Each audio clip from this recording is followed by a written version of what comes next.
Eso lo pueden hacer en cultura, eso lo pueden hacer en paz, eso lo pueden hacer en defensa, pero si no pasa de manera organizacional, que es lo que no ha pasado, va a ser, yo creo que imposible. Por eso decía yo, la diplomacia cultural, y eso, digamos, en el libro está suficientemente claro, no depende de lo que haga la Dirección de Asuntos Culturales de Cancillería. O sea, depende de que haya un cambio de mentalidad. Y que haya un cambio de mentalidad implica que la política exterior no se haga única y exclusivamente en Bogotá. Todo. Lo de Nicaragua, por ejemplo. Y pongo este ejemplo, que fíjate que no tiene nada que ver con la responsabilidad de la Dirección de Asuntos Culturales. Por primera vez en más de 25 años de litigio, en el 2021 Colombia llevó a un raizal, a un representante de la comunidad que está ahí en el medio del merequetengue, lo llevaron a La Haya. Nunca antes lo habían hecho. En más de 25 años de litigio. Entonces yo digo ahí, eso no lo resuelve la dirección, eso no lo resuelve una directiva de un ministerio, de un presidente, eso es un problema cultural. Y es que para nosotros el tema, el litigio de La Haya, es un litigio en el que vemos a unos cachacos encorbatados en La Haya, con las togas, y en realidad el tema de La Haya es un tema de la población palenquera, caribeña, pescadora, indígena, etcétera. Lo mismo pasa con los artistas. Entonces, desde que las decisiones de política exterior se sigan tomando aquí en las montañas y no se discuta, pero de manera habitual, sin el folclore, no es vamos a llevar a unos niños de tal colegio, de Arauca, eso sirve, eso hay que hacerlo. Pero me refiero es que hay que, para las decisiones duras de política exterior, yo necesito hablar con todos los departamentos, no solamente con la gobernación dura donde me ponen votos. Entonces, para que eso pase, y un caso exitoso, pienso yo, medianamente es el de México. Pero el de México no es exitoso porque haya pasado como política pública. El de México es exitoso pues, en primer lugar, porque es un estado federal. O sea, hay más conciencia del poder subnacional, sobre todo más por la historia de la Revolución Mexicana.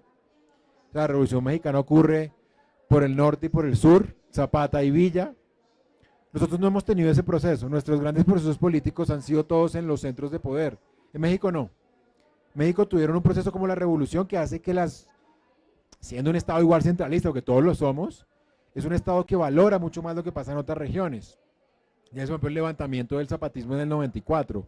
Entonces nosotros, digamos, en realidad hay una cultura, en el mal sentido, más bien una costumbre centralista que es la que yo creo que impide que haya esta visibilidad de las regiones en términos de política real y no necesariamente en el marco de la descentralización en términos como normativos y legales.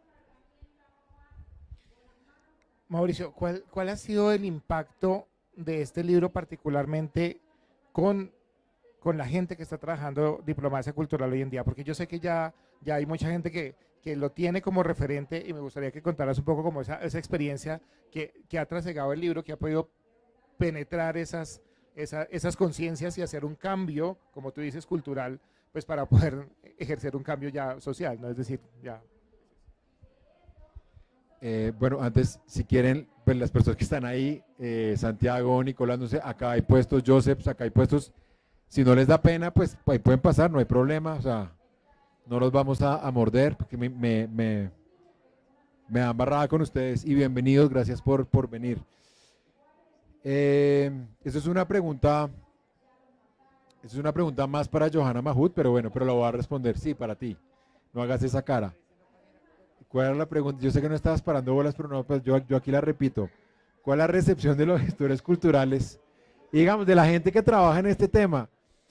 Yo creo que es, no sé, yo lo hablo por lo que pasa en redes, por lo que la gente dice. Yo creo que es positiva por dos razones. En primer lugar, porque yo creo que se está llenando un vacío de la literatura. Yo creo que hay mucho sobre poder blando. Hay mucho sobre marca país. Hay artículos sobre diplomacia cultural. Pero yo creo que hay muy poco sobre diplomacia cultural en Colombia. Entonces, eso es lo primero, me parece que ha sido receptivo. Lo segundo es que yo creo que para los gestores culturales es interesante. ¿Por qué? Porque el libro está escrito, esto lo decía en mi curso de diplomacia cultural que tuve esta semana. es un libro escrito desde la política exterior. Pues yo no trabajo, yo no soy ni culturólogo, ni me formé en estudios culturales. En realidad, yo me formé más en temas de política exterior. Me parece que para la gente que hace cultura, es valioso que una persona desde afuera hable sobre la cultura desde otra disciplina. Entonces, eso me parece que es valioso para ellos porque estamos hablando de un lenguaje que para ellos no es tan habitual. Y me parece que hay una posibilidad de diálogo interesante. Yo siempre le digo, lo que pasa es que todavía no me he topado con la persona. Siempre le he dicho a la gente en esos cursos, si alguien desde la cultura quiere como que hagamos un diálogo y escribamos, lo hacemos. Lo ideal para mí sería eso, que hacer como una tercera entrega ahí sí interdisciplinaria y alguien que esté formado en temas culturales ponga esa visión, que es la que yo no tengo. Yo digo, no me lo estás preguntando, pero igual digámoslo, el libro tiene esa limitación, ¿no? Que es un libro que no está escrito desde la teoría de la cultura, desde la gestión cultural, sino desde, bueno, también puede ser una ventaja, en realidad yo lo veo como una ventaja, pero lo digo como una manera de ser honesto intelectualmente. Entonces yo creo que ese es el valor y hasta ahora, a juzgar por lo que me ha dicho la gente, eso es lo que yo creo que más valoran hasta ahora los gestores culturales que lo han podido guiar. Bueno, muy bien. Contestar, pues, ya voy a dar la palabra al público porque seguramente tienen muchas preguntas. Y esa sí es una pregunta que tengo yo desde hace un tiempo, sobre todo por tu actividad en redes y porque te has vuelto, tanto en X, antes Twitter, pues muy famoso y además te comentan y todo y además tienes impacto. Este problema mundial palestino-israelí tendría algún tipo de, o sea, la diplomacia cultural podría de alguna manera solucionar este choque de civilizaciones que está ahí, porque es que pues este libro empieza con Huntington, ¿no? Es decir, parte de toda la teoría de la diplomacia cultural, Mauricio nos lo explica en el libro, empieza con esa frase de Huntington, con esa apuesta teórica de Huntington sobre el choque de las civilizaciones. Y estamos frente a un choque de civilizaciones. ¿Es posible que la diplomacia cultural, como herramienta, como instrumento, logre de alguna manera apaciguar este tipo de conflictos a nivel global e internacional? Sí, es una buena pregunta, digamos, a propósito de Gaza, a propósito de Ucrania, incluso a propósito de todo lo que está viviendo América Latina. Pues ahí hay dos cosas que decir del libro. Pues lo primero es que el libro, digamos que como buena parte de la literatura en relaciones internacionales, rompe con esta idea del choque de civilizaciones de Huntington, pero por razones distintas. Digamos, mi crítica a las relaciones internacionales es que desecha muy rápido a Huntington y dice, no, lo que pasó en los Balcanes, en la ex Yugoslavia, no es un tema cultural y punto. Huntington comete una generalidad de meter a todo Oriente en un mismo saco, comete una generalidad cuando habla de China y de Japón como una misma civilización cuando no lo son. Pero en realidad, Huntington tiene razón en algo y es la instrumentalización de la cultura sí ha servido para exacerbar conflictos y eso es válido desde la antigua Yugoslavia, Biafra, Ruanda, todos los casos que hablamos esta mañana con María del Carmen sobre Palestina. Todos esos casos no es la cultura, es la instrumentalización y en eso, mal que bien, aún incurriendo en eso que Edward Said llamaría orientalismos, yo creo que Huntington más o menos la vio la película. Entonces ahí proponemos, digamos, como el libro propone, más Said, menos Huntington, ¿sí? Como le damos más orientalismo y menos el choque de civilizaciones. Y por supuesto, la diplomacia cultural parte, y ahí hablo del caso precisamente de Saramago, pues hay que romper un poco este monopolio de las narrativas. Un poco como dice Chimamanda Ngozi Adichie, el peligro que se corre del único narrador, ¿no? La persona que monopoliza, y es un poco lo que ha hecho Israel con su historia, y nosotros siempre eternamente vamos y somos y hemos de ser las víctimas. No, ahí tienen que sumar. Entonces, diplomacia cultural es cuando, por ejemplo, aparecen Edward Said y Daniel Barenboim y dicen, sí, nosotros somos uno palestino, el otro israelí, somos capaces de entablar un diálogo. Por ahí también está. Ahora, el gran problema que tiene eso, Lucho, es que pues hoy no vemos a la sociedad israelí por ninguna parte, ¿no? Es decir, hay algunos artistas, hay algunos músicos, pero todavía no ha habido ese rompimiento, en buena medida, creo yo, porque estamos en un momento que no ha sido suficientemente, todavía no ha habido un quiebre en la sociedad israelí, pienso yo, Como no ha pasado tampoco en la sociedad rusa, ¿no? Yo lo que creo es que hay todavía sigue habiendo un apoyo, pienso yo, a la guerra, tanto en Israel como en Rusia. Entonces ahí la diplomacia cultural sirve más afuera para que haya conciencia, para decir que estos 5 permanentes del Consejo de Seguridad son unos bandidos, eso no sirve ahí. Me parece que la diplomacia cultural sirve, pero hace falta mucho más para que haya un diálogo, para que por ejemplo, eso que algún día dijo Hassan Rouhani, el diálogo de civilizaciones, que es la respuesta al choque de civilizaciones. Para que eso ocurra, tiene que deshacerse la arabofobia, la islamofobia, y eso, yo creo que estamos en el peor momento de la islamofobia en el mundo, en el peor de todos, sin duda alguna. Creo que nunca antes había habido una persecución, también lo decíamos esta mañana, nunca había estado tan normalizado presumir al mundo árabe musulmán como salvaje, como bárbaro, como digno de colonización. Entonces, como que en ese orden de ideas, pienso yo, digamos, nunca habíamos meditado tanto la diplomacia cultural, creo yo, como en que de hecho el poder blando logra lo contrario, ¿no? El poder blando le lava la cara tanto a los rusos como a los israelíes. Muy bien. Y como es hora del diálogo, pues la idea es que empecemos y podamos establecer un diálogo. Hay estudiantes, hay gente de la gestión cultural, así que podemos hacerle preguntas a Mauricio. Sé que algunos han leído ya el texto, entonces ya tienen conocimiento para hacerlo, así que pues conversemos un poquito y establezcamos un diálogo con Mauricio, que yo creo que hay muchas preguntas todavía por hacer.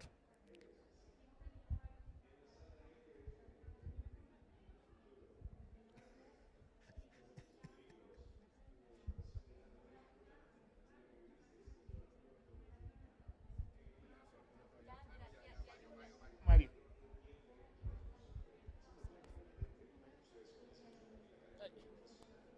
Bueno, muchas gracias. Y precisamente me quedó resonando mucho la idea de la diplomacia en Colombia, y es que precisamente el discurso va cambiando de acuerdo a cada gobierno. Hoy por hoy yo no siento tan fuerte el mensaje, o quizás sea una percepción que yo tenga, y frente a eso pues quisiera saber cuál es la percepción que tiene Mauricio de la diplomacia cultural que tenemos hoy por hoy en el país. Sí, pues yo creo, Mario, que estamos en un momento de transición en todos los temas. Yo decía ahorita, por ejemplo, en el tema de tierras, estamos en transición, obviamente, por todo lo que está pasando en términos de la reforma laboral, que yo creo que Fabián conoce bien, o reforma laboral. Estamos en transición en materia de paz, estamos en otro lenguaje. Yo creo que con la diplomacia cultural pasa con el resto de temas. Yo creo que la transición es necesaria, es positiva. Con la diplomacia cultural pasa con lo mismo que con los temas de paz.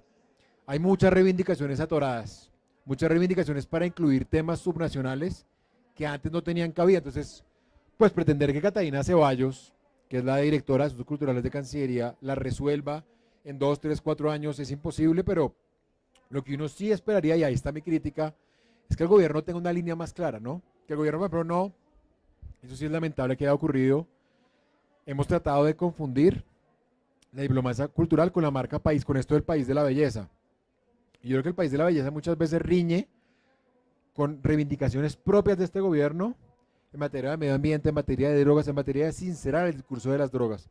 Entonces yo pensaría que en términos de transición es positivo, enhorabuena lo que está pasando, pero ojalá este gobierno no termine lo mismo que en los demás, que es privilegiando la marca país, esta imagen que terminan prostituyendo y manoseando a las patadas, por encima de una diplomacia cultural que es mucho más sincera.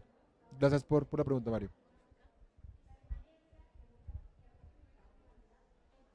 Bueno, buenas tardes. Yo soy Alejandro Valderrama, no he leído el libro, pero cuando pues vi el título y me llamó mucho la atención porque yo he visto que los europeos son muy buenos haciendo diplomacia cultural, lo que yo entiendo de diplomacia cultural. Entonces yo veo un Goethe Institute o una alianza francesa y cómo canalizan una serie de recursos para hacer que su cultura pues se difunda y generar vínculos, y esos vínculos se vuelven negocios, y eso pues tiene todo un círculo virtuoso, llamémoslo. Colombia, pues somos heterogéneos, entonces digamos que es fácil decirle al francés vaya y muestre su cultura, o al alemán. ¿Cómo ves esa colombianidad que nosotros deberíamos, o cómo proyectas esa diplomacia colombiana cuando pensamos en crear este tipo de agencias o vehículos de este tipo, que claro que son transaccionales, que tú usabas esa palabra tal vez que al final, pues desde lo pragmático, es lo que todos o los que estamos buscando recursos creemos que puede llegar a ser útil. Es Alejandro tu nombre, ¿no? Sí, pues Alejandro, yo, digamos, a ver, primero sí, eso es diplomacia cultural. El Goethe, la Alianza Francesa, el Instituto Confucio, Ibraco.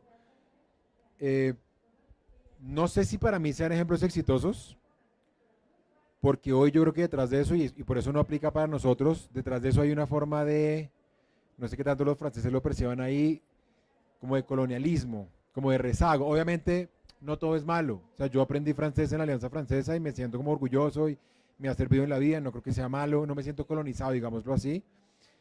Pero digamos que para responderte y para decir que no creo que estemos en desventaja, y creo que hoy para ellos es más difícil porque tienen que hacer todo el tiempo la aclaración, especialmente en zonas donde hoy yo creo que hay un rechazo, y te pongo el caso de lo que está pasando en la Francia del Sahel, donde ha habido un rechazo hoy, por ejemplo, a la cultura francesa, precisamente por entonces ellos hoy me parece que están en desventaja, sobre todo después de 2001 y 2003, ahí en el libro está más o menos explicado, y en cuanto a que yo creo que hoy la cultura occidental está en declive en buena medida porque abusaron un poco de ese discurso civilizacional del que hablaba ahorita Luis Enrique. De hecho, nosotros no tenemos eso, entonces ahí yo creo que estamos en ventaja. Ahora, no hay un modelo a seguir porque nosotros nunca fuimos metrópoli y porque creo que la internacionalización del español es algo que a veces hay un montón de tesis escritas sobre eso. Yo me parece que ahí hay como esa idea muy cándida de copiar a los europeos en algo en lo que no nos va a ir bien. Nosotros no vamos a poder competir con el Instituto Cervantes porque España es un poco la que tiene ese monopolio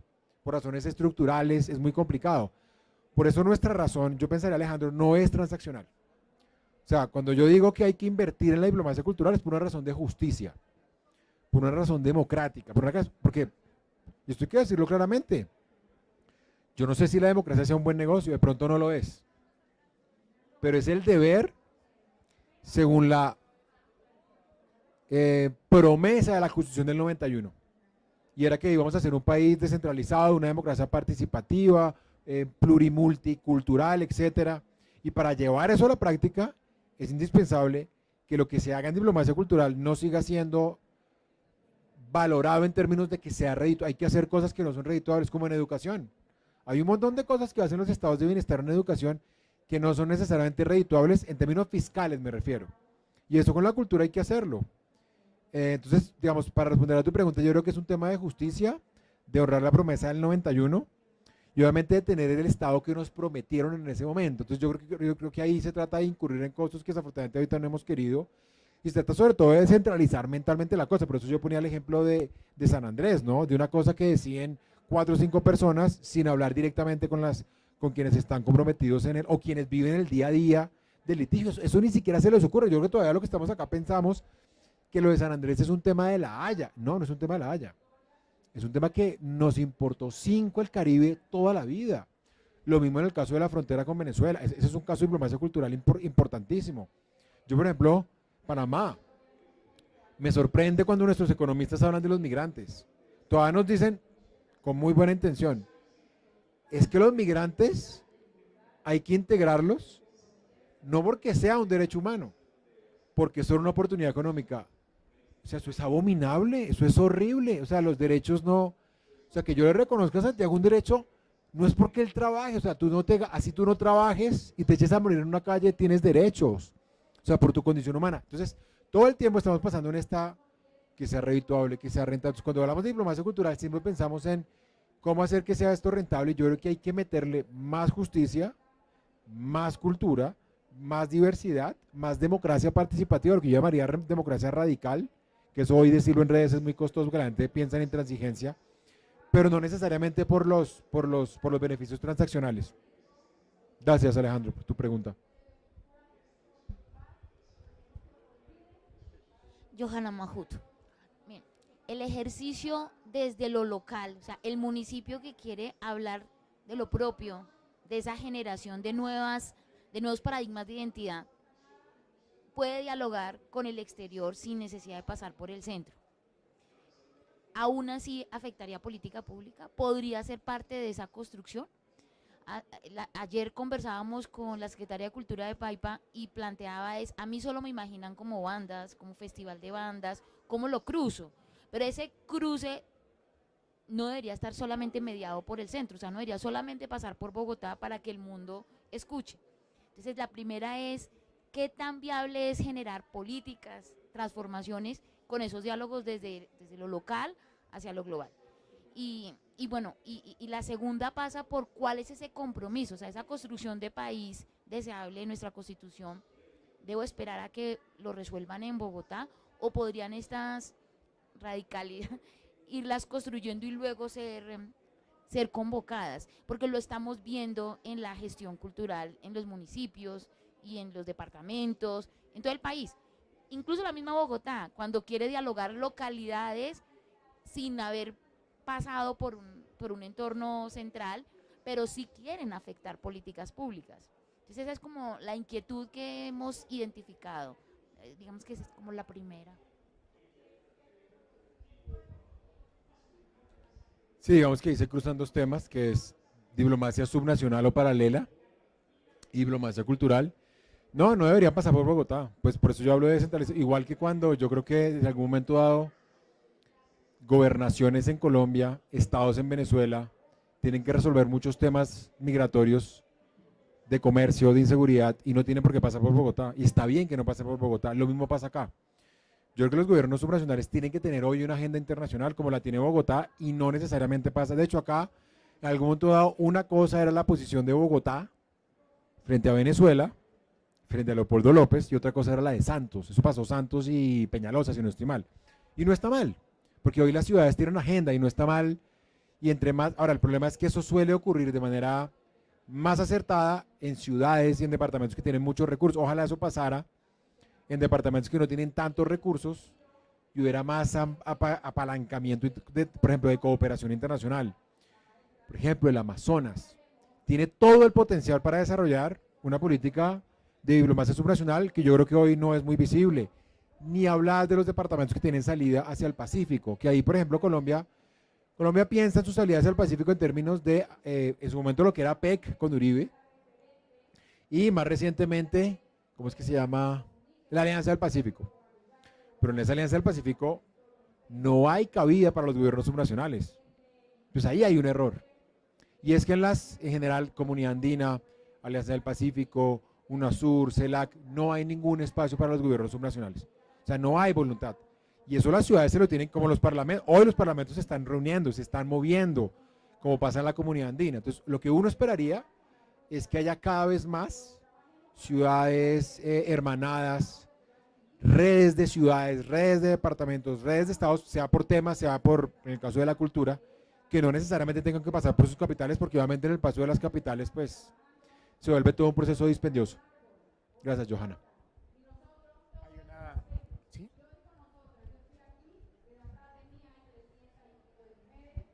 Hola, buenas tardes. Mi nombre es Ruth. Quisiera hacerle una pregunta.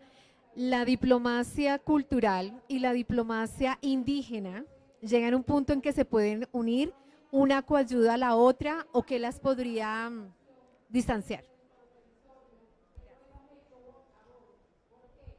Sí, yo entendería la diplomacia cultural como una manera de diplomacia subnacional y también como una manera, como una expresión más bien de diplomacia cultural, que de hecho nace precisamente de lo que preguntaba ahorita Johanna, Ruth, de que yo creo que hay grupos, segmentos poblacionales que han estado, es que hemos dicho, si los caribeños han estado invisibilizados, por ejemplo, en el litigio con San Andrés, ni qué decir de los indígenas. Entonces yo creo que se necesita también que haya unas reivindicaciones poblacionales que no pasen por Bogotá. Y te respondo con un ejemplo, los afro. Acá tuvimos pues un escándalo absolutamente tonto, una controversia a propósito de la gira de Francia Márquez por algunos países del África subsahariana. Y entre otras cosas la gente decía, ¿para qué? Es una gastadera, ¿cuánto cuesta cada gota de gasolina? ¿Cuánto se va a gastar? Porque estos días, y a nadie se le ocurrió decir, más allá de lo obvio que es, bueno, va a haber acuerdos comerciales, hay comercio, por ejemplo, con enfoque diferenciado, con enfoque de género, que es algo que no suele suceder.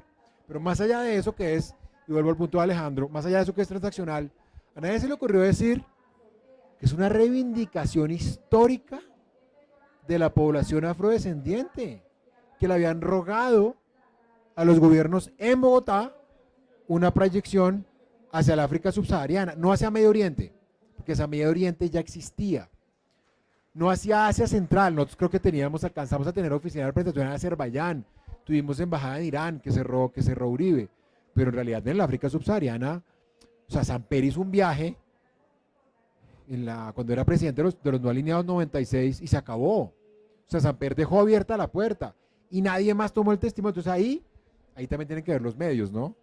Que han invisibilizado. Entonces, si los indígenas de la sierra, si tal grupo poblacional no se siente reivindicado, no se siente dignificado en lo que hace un canciller, bien puedan. Para eso también emprendimos la descentralización. Por eso para mí ese es uno de los mejores ejemplos. Ojalá sin acompañamiento, ojalá lo hagan de la manera más autónoma posible, sin pasar, insisto, por Bogotá, porque muchas veces en el acompañamiento de Bogotá se termina imponiendo la agenda del gobierno nacional de turno. ¿Sí? Gracias, Ruth, por la pregunta. Ya para finalizar, yo veo, y con todo lo que estaban diciendo ahora y lo que Mauricio apunta, a lo que nos vemos abocados es una cantidad de narrativas que se van transformando, además van a seguirse transformando continuamente, pero hay un concepto que es el concepto de identidad, ¿no? Cuando tú hablabas y es verdad que estas narrativas que construimos, ¿sí? Que transformamos, que nos transforman además, pues digamos es lo que hace es que ese concepto de identidad tiene que ser supremamente dúctil. Desde esa perspectiva, es decir, ¿cuál es esa identidad que se trabaja al interior de lo que es la diplomacia cultural para que dé cuenta de la cantidad de narrativas que se gestan y que se transforman pues, continuamente en un escenario político? Sí, pues digamos, la identidad para mí es inacible, digamos, por mi formación de internacionalista. Entonces nosotros en relaciones internacionales, una de las teorías que es el constructivismo decimos uno es lo que dicen de uno y lo que uno se reivindica, más o menos como para resumirlo. Yo creo que eso pasa con los países, con los estados, con las naciones. La identidad no solamente es inacible, sino que se reconstruye todo el tiempo. Y lo respondo cortísimamente. Para mí el ideal de identidad no es que el centro le diga a la periferia lo que es lo que pasa hoy en día. O sea, que el centro va y le dice a la periferia, ¿sabes qué? Colombia es el país de la belleza. Colombia es el país del riesgo que te quieras quedar. No, es que el centro en un acto de humildad dice, yo no tengo ni idea de lo que pasa en el Bichada. No tengo ni idea, no me he preocupado, me preocupé en época electoral, pero ahora que gobierno no. Y lo que hace es recoger y someter, igual que lo que dice, yo no sé si solo tiene que ver con la pregunta de Mario, que no te sientes regañado, con la pregunta de Mario. Lo que se diga en la periferia tiene que ser vinculante para el centro y no lo contrario, que es lo que pasa hoy en día con la descentralización. La gente cree que la descentralización es que el gobierno va al territorio y legitima. Vamos a hacer esto, listo, ya, eso es descentralización. En Bogotá pasa mucho con los presupuestos participativos. Le muestran a la gente por localidad, con el perdón de la gente de la alcaldía que esté aquí. Y la gente aprueba. Es que si no se transforma desde la periferia, no hay democracia participativa. Entonces, para mí la identidad ideal es aquella que se recoge y que se recrea desde la periferia y no desde el centro. Y antes de terminar, quiero agradecerte a Luis Enrique su generosidad para estar acá, pero quiero decir que agradecer muchísimo la compañía de Johanna Mahut. ¿Cuánto lleva tu especialización? 30 años luchando por la gestión cultural. Yo no creo que haya nadie que tenga en su haber semejante. Entonces quiero pedir un aplauso para Johanna Mahut, porque además este libro nació por culpa de Johanna Mahut, que ella fue quien tuvo la idea de estar con Cancillería, me metió a mí, yo empecé a aprender por Johanna Mahut. Entonces te quiero públicamente agradecer que pues este libro es en realidad idea tuya, y obviamente agradecer a la Universidad del Rosario, a la editorial, a Luis Enrique, hacerle promoción a la tienda, ¿cómo se pronuncia? La tiende. Le Tiende, que es una librería, allá que lo consiguen también en Teusaquillo. Si tienen alguna idea de conversatorio, lo podemos hacer allá estuvimos presentando el libro. Entonces nada, y gracias obviamente a todas y a todos los que vinieron, muy conmovido y muy honrado. Gracias. Bueno, muchas gracias a todos los asistentes. Quien no tenga el libro puede pasar a la caja y cancelarlo. y Mauricio lo firma, por supuesto. Ahí está, ya entonces se toman fotos, así como hacen los grandes escritores, como Mauricio. Y la otra tarea, que por supuesto está, aquí hay gestores culturales, es unámonos a este diálogo de diplomacia cultural y construyamos entre todos. Yo creo que tus estudiantes, los estudiantes nuestros, yo creo que podríamos hacer de verdad un grupo de investigación en torno a esto, que además es la expectativa que también entre ellos dos han ido fraguando. Muchas gracias a la Universidad del Rosario, muchas gracias a Un Rosario Radio y por supuesto a la editorial de la Universidad del Rosario que permite que hagamos este espacio y que son 370 años y seguramente vamos por muchos más.